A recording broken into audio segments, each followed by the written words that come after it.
Welcome back, folks, to SmackDown Saturday. I'm SamuraiT-X, and wow, the past 6 days, from last Friday till this Wednesday, it's been 21 hours filled with wrestling. 7 hours of WrestleMania, 5 hours of the Hall of Fame, 2 hours of NXT TakeOver Orlando, and 3 hours of Monday Night Raw, 2 hours of SmackDown, 1 hour of 205 Live, and then 1 hour of NXT. So yes, 21 hours of wrestling. But yes, my reviews for NXT and WrestleMania will be after some action here. So in the last video, we did win the Intercontinental Championship as Ken Shamrock, defeating Chris Jericho, The Rock, and Stone Cold Steve Austin in a Fatal 4-Way match. And we did defeat Triple H in a non-title match on SmackDown with Billy Gunn's interference, or Mr. Ass.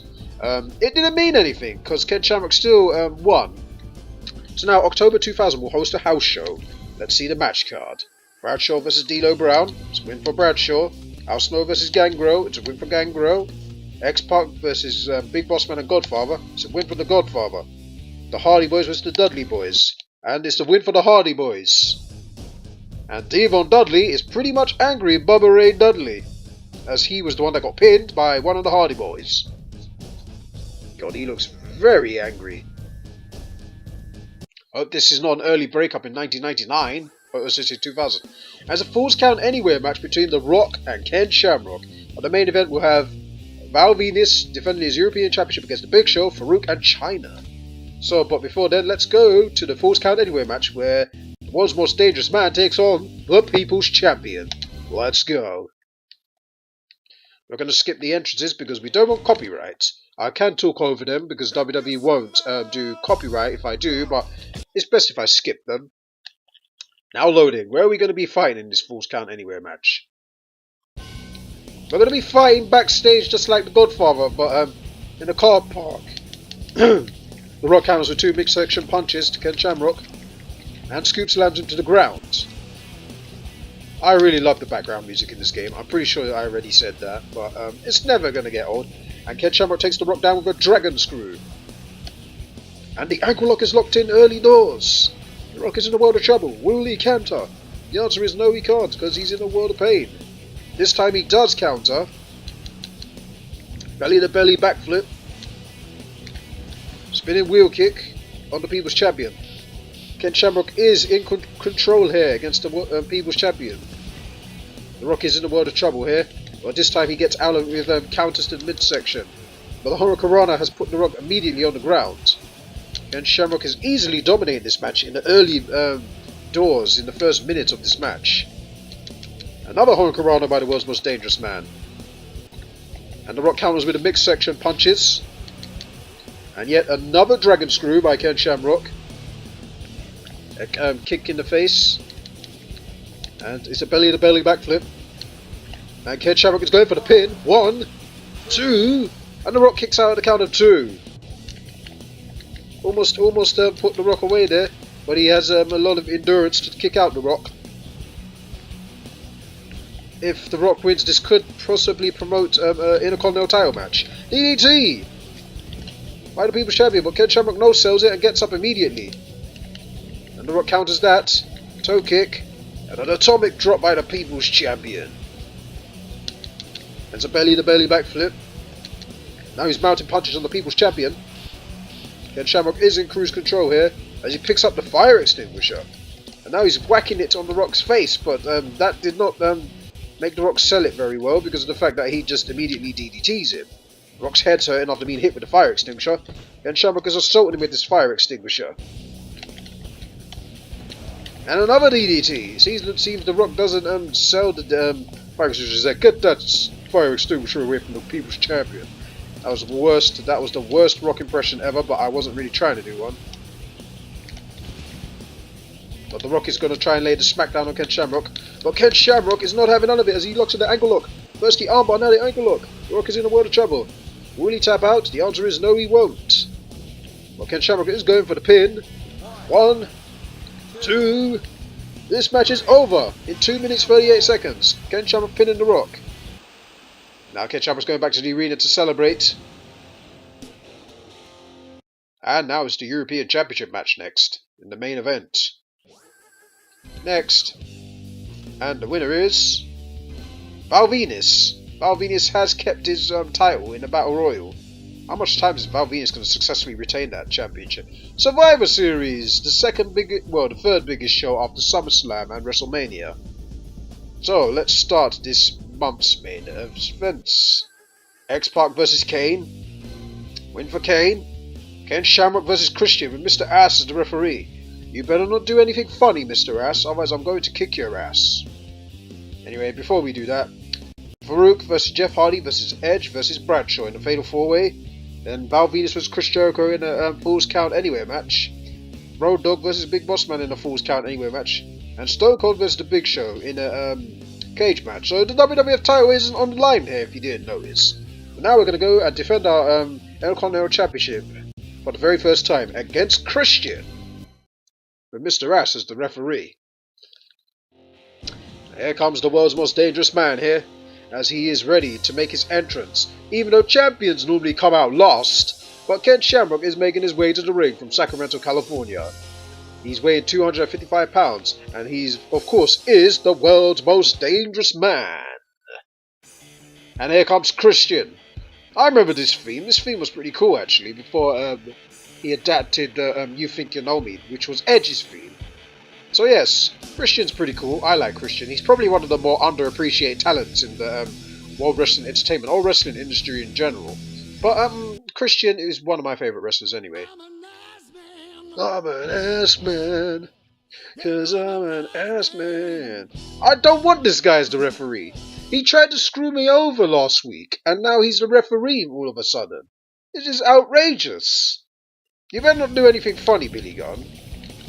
But here we go. Reverse DDT by Christian on Ken Shamrock.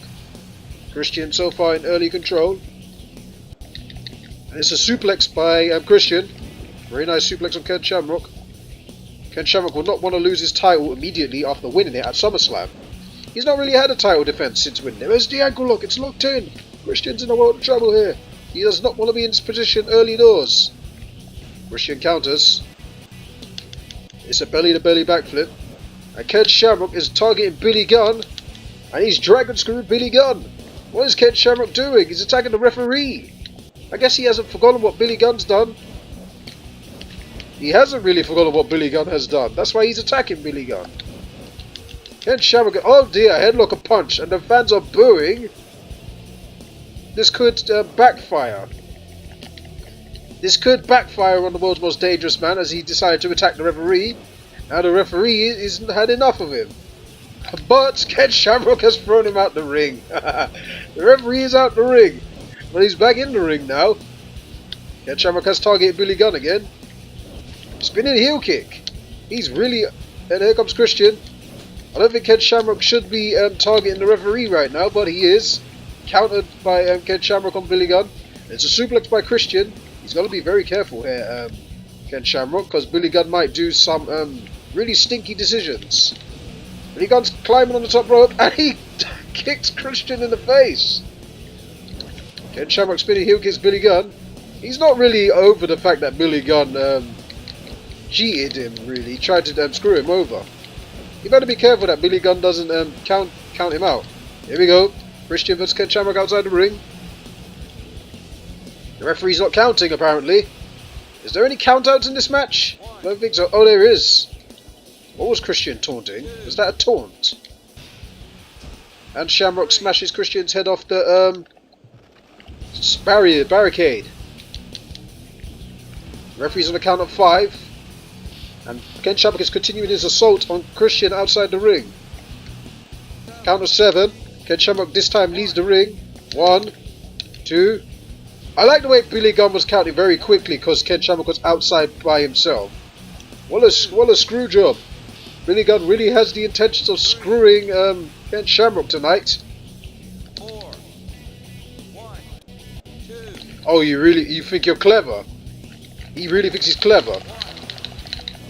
Oh, you think you're clever? Okay, you think you're clever. Well, I'm going to make Christian tap out anyway. Get off me. Now, let's leave the ring. Uh-oh. Christian's really trying to put me away, knowing he has the referee under his pocket. Backdrop. Belly to belly backflip. Right, time to put you in the ankle lock. Outside the ring. A count of 3? My goodness. It's getting a bit tough here. Kick in the face. Yeah, nice try, Billy Gunn, about you trying to count me out quickly. I see your dirty little tricks. You're not counting me out. Even though if you do count me out, Christian ain't going to win the title with a legit win like that. Because he's got to win it by pinfall or submission. Sidewalk slam by Christian. Ken Shamrock does get up immediately from that. There's a suplex by Christian. And Ken Shamrock is holding his sides. He's going to have time to... Oh, what a spear! What a spear by Christian. Uh-oh. Was I trying to do that outside the ring? Crazy. Oh, well, sidewalk slam. Ken Shamrock is down. 1. And Ken Shamrock kicks out at the count of 1. Boy, I was just pressing every button so I don't get beaten so quickly. And Ken Shamrock locks in the ankle lock. It's locked in. Will Christian tap out? Will he tap out? The answer is... no, he's not. Right, Ken Shamrock's going for the pin. 1, 2, 3. You tried it again. Look how slow he was counting. He was doing that deliberately. Don't worry, Billy Gunn. I'm coming for you. I hope they set up a match between us because I didn't like the way that they put you as the referee as I beat Triple H last video. How dare they do that? That's cheating. But we retain our Intercontinental Championship even though the referee was being a bit stinky. Right. The Fatal 4-Way. It's a win for Jeff Hardy. European title match. It's a win for Chris Jericho, so this time there's a new European champion. It's a win for Road Dogg. And it's a win for Stone Cold Steve Austin. And now it's in December. We're a month away from the Royal Rumble. No, we're not changing our participants. We're going to do a house show. And, oops. Well, match card 1 is Big Boss Man vs Val Venus. Hardcore Holly vs Al Snow. Chris Jericho vs The Rock. It's a win for The Rock. Yes, it's a win for The Rock. And what's wrong with Bubba Ray? What the? Bubba Ray's calling out his partner? Are they actually going to fight each other after losing to the Hardys? They're still not resorted out their problems? Why are they arguing among each other? This is bizarre. But this is what happens when tag teams don't agree with each other. Who knows what will happen next indeed? I wish we understood what they were saying. Bubba Ray vs Matt Hardy.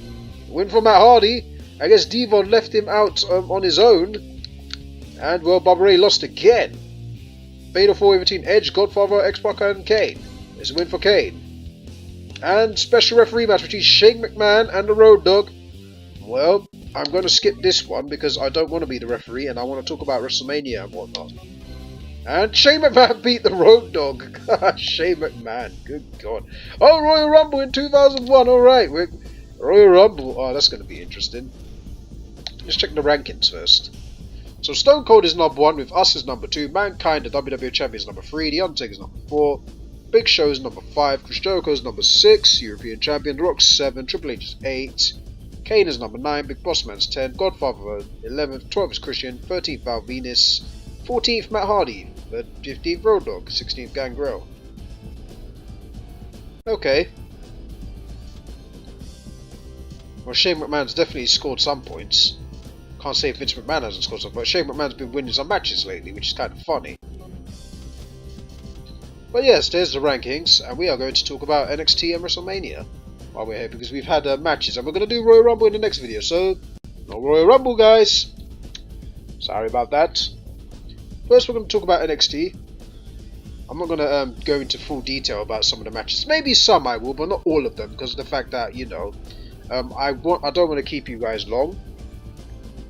NXT only had 5 matches in Orlando, but the matches were long duration anyway, for the 2 hours. Some of them went 20 minutes, some went 25, and some went, some went 20 to 25 minutes, and some went 15, and some went, those were the duration of the matches, 15 minutes, 25 minutes, 20 minutes for each match, so that's why it was a 2-hour show. So, Sanity did defeat Ty Dillinger, Ruby Riott, Roderick Strong and Cassius Ohno. I did say Ty Dillinger would win and get the pin on one of them, but in fact it was the other way around. Sanity got the pin on Ty Dillinger and Ty Dillinger would later debut on SmackDown by beating Kurt Hawkins. So yes, that was a good thing for Ty Dillinger. At least he was overdue a debut. Aleister Black defeated Andrade Almas, so I was wrong about that too. And it was Aleister Black's debut, so I should have went for Aleister Black really. Officer Payne defeated both DIY and the Revival by eliminating both of them in that match, in a very good tag team elimination match. Officer Payne really are getting better and better the more you watch them, honestly. And Paul Ellering has been a blessing in managing these guys, so yeah, I think it just adds more thing to the big powerhouse tag team with the manager there. So I'm wrong 3 times now, because I said DIY will win that match. And I was wrong again about the NXT title match, women's title match, because I said Asuka would lose to Ember Moon. But in fact, Asuka used heel tactics to defeat Ember Moon by pushing the referee onto the ropes, disrupting Ember Moon. And then Ember Moon got kicked in the face by Asuka and then pinned. So Asuka is still going to be the heel NXT Women's Champion, which is a very good thing for NXT. But I still think, I'm still holding on to my prediction that Asuka will go to SmackDown. I still think she will down the line. And I think it will be better if she does, because the women's division of SmackDown is just so much better than Raw's. Or maybe she can make things better on Raw, but I doubt it. I think they'll probably make her look useless. But yeah, I'm still thinking she'll go to SmackDown. And I was correct about this one. Bobby Roode did defeat Shinsuke Nakamura in an NXT title rematch from their previous title rematch. I think it was in, San Antonio? I think it was in San Antonio in January, where Nakamura injured his knee and Bobby Roode just beat him. But yeah, Nakamura did debut on SmackDown, so I was correct about that. Onto the WrestleMania card. Well, I'll give the NXT card a 8 out of 10. It was a very strong pay-per-view for NXT. 8.5 out of 10. It was very strong. Had very good matches, in my opinion.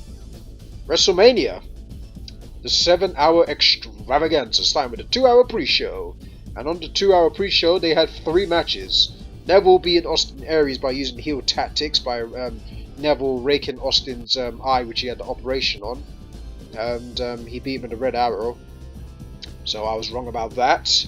I was also wrong about Braun Strowman winning the Battle Royal, because him and the Big Show were eliminated rather early. And I think that's wrong for the Big Show, considering he's been working out to be in the shape of his life just for WrestleMania. So I thought he should have had a longer stint in the Battle Royal. But Mojo Rawley had his moment, just like Zack Ryder had his moment last year winning the Intercontinental Championship. So good for the Hype Bros getting their moments. In a boring match, thank goodness Baron Corbin vs Dean Ambrose went on the pre-show, because that match was very boring. Compared to their street fight which happened later on SmackDown, this match is boring. And I was wrong about that, because I said Baron Corbin is overdue the Intercontinental Championship. But he lost to Dean Ambrose. And in the opening match, there was crazy spots in the opening match between AJ Styles and Shane McMahon. I won't go through into full details of it, but once the referee got knocked out, I guess the match got fast-paced and even more brutal, because there was crazy spots in the match. Shane McMahon tried to do his usual elbow drop onto the announce table, missed that. And then AJ Styles tried to do coast to coast, but Shane McMahon did hit him with a trash can, and then Shane McMahon did coast to coast to AJ Styles. But the craziest spot of all is Shane McMahon doing the shooting star press. That is one thing I did not expect. The shooting star press from Shane McMahon. Man's 46 and he's still doing shooting star presses. What a nutcase. This guy is crazy, you know. But I like Shane. His punches are weak, but as a wrestler, he's okay. You know, he does carry himself well. He did carry himself well against AJ Styles, because it's a different kettle of fish between Undertaker and AJ Styles. Like as Shane McMahon said at the Hall of Fame when he said AJ Styles will be a different match to the Undertaker. He's right. You know, it'll be much faster. You know. So it's a good thing Shane McMahon looked much better than he did last year at WrestleMania. Anyway, it was a strong showing for Shane McMahon, and on SmackDown they did shake hands. AJ Styles saying he didn't want to leave SmackDown, but likely he will to go to Raw. I don't want him to go to Raw personally, because he's just bloody brilliant on SmackDown. But enough of that. Over that feud, Kevin Owens beat Chris Jericho. In one of the spots of the match, Kevin Owens did put his index finger on the rope, which was pretty genius, if you ask me. But the match was really underwhelming. It was good, but the finish was a bit underwhelming for me anyway. But that's just my opinion. And the same with Bailey, the Fatal 4-Way match, and with Bailey, Charlotte, and Nia and Sasha. At the beginning, it was the usual cliche of eliminating the big one, the monster first. You know, Nia Jax is a monster, so they eliminated her first, and then Sasha got beat by hitting her head off the middle turnbuckle, which kind of hurt, and then she got eliminated by Charlotte, and then Charlotte's head hit off that same turnbuckle, and Bailey did the Randy Savage elbow and won the match. Underwhelming considering it was getting good by the as it was going on, but it ended too quickly for me, and that's why I said it was a bit underwhelming. I think the biggest pop of the night has to go to this one. The Hardy Boys returned at WrestleMania. I expected it, but I thought they were going to debut after the Raw after Mania, but yes, they debuted in this fatal. It was supposed to be a triple threat match for the triple threat ladder match for the WWE Raw Tag Team Championship between Enzo and Cass, Shimaro, and the Club. But New Day decided to add the Hardys in this match, so it turned into a fatal 4-way. It was such a fantastic match, and the Hardys did win, and they did get the biggest pop of the night. And this is the first WrestleMania win for Jeff Hardy, because Matt Hardy did get his WrestleMania wins here and there. He did get his WrestleMania win at WrestleMania 19, and then he got one over Jeff Hardy at 25. But Jeff Hardy pretty much was on the losing streak at WrestleMania until this year, where he won the ladder match with Matt. So good for that. Cena and Nikki beat Miz and Maurice. It was an okay match. It wasn't really too good. It wasn't really good, and it wasn't really bad. It was okay. But as I said in my preview, John Cena and Nikki Bella would win, and they did. And John Cena did propose to Nikki Bella, as I said as well. So wish them the best in their newest chapter of their life. It's a good thing that they've getting married, so good for them. But the feud was very good, considering Miz and Maurice were pretty much funny throughout it, doing skits of Cena and the Bella household. It's pretty funny. You should go and watch it if you haven't. It was very funny. Seth Rollins did get that win over Triple H. It was a very good match for what it was. You know, the fact that Seth Rollins did keep selling his knee injury, so kudos to Seth Rollins for selling his knee injury. If he didn't sell his knee injury, it would have been a pointless match for me anyway, but it was good.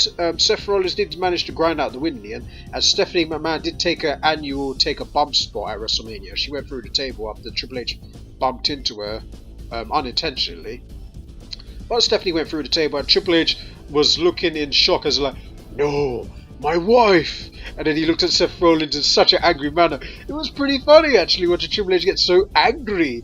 It's like he wanted revenge. It's like he wanted to murder Seth Rollins, and then after that he got beat with his own finishing move actually. Seth Rollins did pedigree him, so yeah, being beaten by your own finishing move. Not the best WrestleMania for Triple H anyway. Putting his wife through the table and then getting beat by your own finishing move. I think this was the weakest match on the card for me anyway.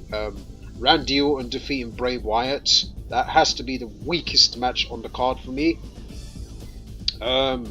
Because of the fact that it lasted 9 minutes. That's how weak it was. And that whole maggots being under the on the canvas, you know, that was supposed to intimidate Randy Orton, but it didn't even intimidate him. All he did was look at it and crawl, you know, like he was trying to recuperate. So it meant nothing in the end. And well, to no surprise, there has been Photoshop edits of many Triple H's. To no surprise, I knew that was going to happen the moment I saw it. I was just thinking, what the hell's with all these maggots? What's that supposed to do? I saw Randy Orton didn't even go out the ring or nothing. He just reacted normally like he was getting up, you know. So pointless match. And I did say Randy Orton didn't have the WWE Championship in 3 years, so I knew he was going to win it. So it makes Bray Wyatt's title reign absolutely pointless in the end. The crowd was dead. They did not give a crap about this match, and I'm not too surprised, to be honest. So that was the worst match of the WrestleMania card for me anyway. Then Brock Lesnar versus Goldberg for the Universal Championship. Oof. Goldberg went longer than 1 minute, everybody. and the crowd came alive the moment they went outside and Goldberg speared Brock Lesnar through the barricade. It was like crazy. And Goldberg did spear Brock Lesnar 4 times and jackhammer him. Brock Lesnar did kick out. And then Brock Lesnar did German take him to Suplex City. How many suplexes did Brock Lesnar do? I think he did 11. I like to think he did 11. I know he did more than 10. I think it was 11 suplexes he did. If I'm wrong, you can write in the comments below that he did more than 11, but I think he did 11 German suplexes. And then he F5 Goldberg and won the match in nearly a 5-minute match. It was 4 minutes 48 seconds. So Goldberg lost, and I think he's gone for good now, because his Raw speech on Raw Talk kind of gave that away, as in like he's gone. But he said never say never, so he might come back, but when, I don't know. And then the Women's Championship got promoted from the pre-show to the main show. And it got the death spot, considering the crowd didn't care after Goldberg Brock Lesnar. They didn't care during the match. The only reason why the crowd came alive was the fact that Naomi made Alexa Bliss tap out, and it was her hometown. So I guess that's why the crowd came alive, because Naomi was in the match, you know. They got to support their home girl, you know. So Naomi was victorious and regained the Women's Championship. I believe that's the right call, considering she didn't lose it. So yeah, it's a right call. And she beat Alexa Bliss in a title rematch on SmackDown, making her tap out again. So yeah, they're going all the way with Naomi as the Women's Champion. So good. And the main event was Roman Reigns versus The Undertaker. And man, was this very sad to watch. I have to say it was very sad to watch. The Undertaker did not look good at all. Roman Reigns had to carry the entire match, to be honest, after Undertaker took some spears and whatnot. But yeah, Undertaker did not look. This was not a very good match to remember the Undertaker by. But another thing which made me think, it made the Undertaker look weak, seeing Roman dominate him the way he did after Undertaker took, I think, 2 spears. And they tried to do a Shawn Michaels Ric Flair type of thing, like when Roman Reigns was trying to tell him to stay down and Undertaker was talking to him. I think Undertaker was just saying, come on, do your best, or something like that. He was telling Roman Reigns to finish him off, basically. Just like what Ric Flair was telling Shawn Michaels. And I think Roman Reigns kind of said, I'm sorry, you know. So in a way, this match could have been better if it happened years ago, but it was so sad to watch, because everybody knew The Undertaker was just looking so bad. But I'm just glad The Undertaker has had a great WrestleMania history and a great career in the way he has. But there wasn't a dry eye in the house when The Undertaker started taking off his jacket, hat and gloves. You know, everyone knew it was it, and there was nobody that did not cry. I bet you everybody cried when The Undertaker did that. I'm not gonna lie, I kind of shed a tear or two, because I knew it was over. My childhood was ending, you know, because The Undertaker definitely was the first wrestler I watched as a kid. So Undertaker pretty much is one of my favourite wrestlers of all time, and it was kind of sad for me watching The Undertaker go, and it was kind of sad for me to watch The Undertaker anyway in that manner. So yeah, it was a strong WrestleMania card, apart from a few weak matches here and there. But yeah, I'm going to give this card a 7.5 out of 10. It was definitely better than last year's WrestleMania for sure. So yeah, that's my review for WrestleMania. And I do wish The Undertaker the best in the rest of his life. He's got Michelle McCool and his kids, so I do wish him well. And finally he can get that hip surgery, so I hope he rests well, knowing that he doesn't have to wrestle again. Because, well, he needs rest, you know. The poor man needs rest. He's put his body on the line for WWE for 27 years, so yeah, he definitely needs that rest. So that's it this week for SmackDown Saturdays. I know the review went longer than expected. I'm sorry if I bored you, but tried to keep it short and sweet, you know, because I didn't want to keep it too long. But when we come back, folks, next week, we'll be doing the Royal Rumble. And will Ken Shamrock be able to win the Royal Rumble? Well, we will have to find out next week. Until then, thank you guys for listening, and thank you guys for watching my video. And I'll see you guys next week for another installment of SmackDown Saturday. Take care, everybody.